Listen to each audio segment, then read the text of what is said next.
at the end of his life, Crick adopted this idea that intelligent extraterrestrials seeded human life. Now, Crick is one of our most exalted Nobel Prize winners, Tom, and he is the model for modern science, which is now leaning in that direction. And if an ultra-terrestrial stepped forth and offered them his hand, I'm sure they would accept it.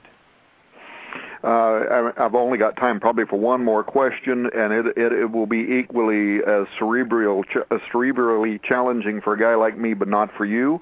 And it moves from astrobiology to a related field, astroarchaeology. You know that a few years ago, especially, this whole Cydonia region of Mars was really hot. What appeared to be, unnatural structures.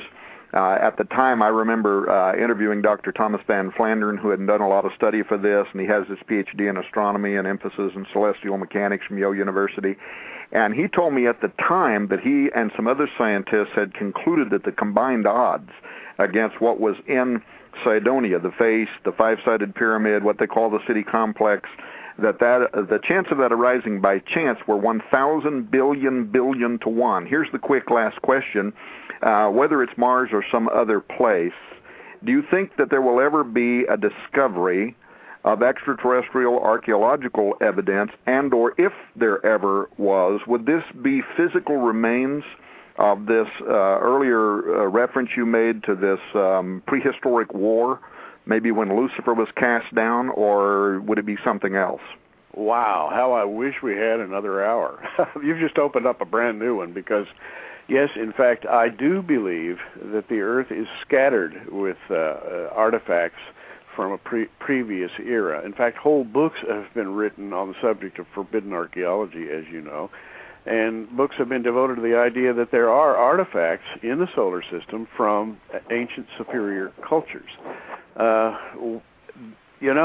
There was a fall, and there was a magnificent fall from grace in the hierarchy around God's throne. And the whole Bible is concerned with the idea of the fall and redemption.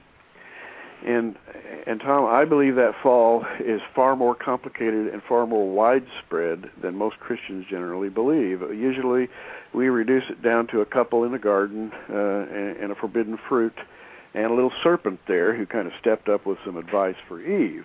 But I think it's much, much, much bigger than that. I think it's universal in proportion. I think our solar system shows signs of being savagely torn at one point in history. There are a number of books. Velikovsky wrote about this. Others have. Planets seem to have exploded.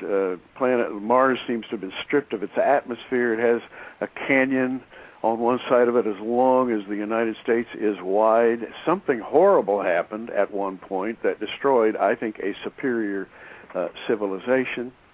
And that war, I think, was of heavenly proportions. And I think that it all focuses back on the coming of our Lord, who came specifically to heal the broken creation. That's why he came. Gary, how can people learn more about you before we run out of time? Well, prophecyinthenews.com is a good way to find out. We have regular webcasts daily. We have podcasts so you can download to iTunes or your iPod, and you can watch our 30-minute broadcasts right on the web, prophecyinthenews.com. All right. Well, we've been talking with biblical scholar, one of my favorite men and writers, Gary Stearman of Prophecy in the News. He's also the pastor there of Bible Church in Oklahoma City. If you live in that area and you're looking for a good church and you don't mind being challenged to think, I would imagine that he'd probably accept you in there with open arms. This is the Raiders Live News Talk Radio Special Edition. Gary, thank you so much for being on the air with us today. Tom, thank you for having me. Thank you for joining us for this special edition of Raiders Live News Talk Radio. We'll continue in a moment. Don't go away.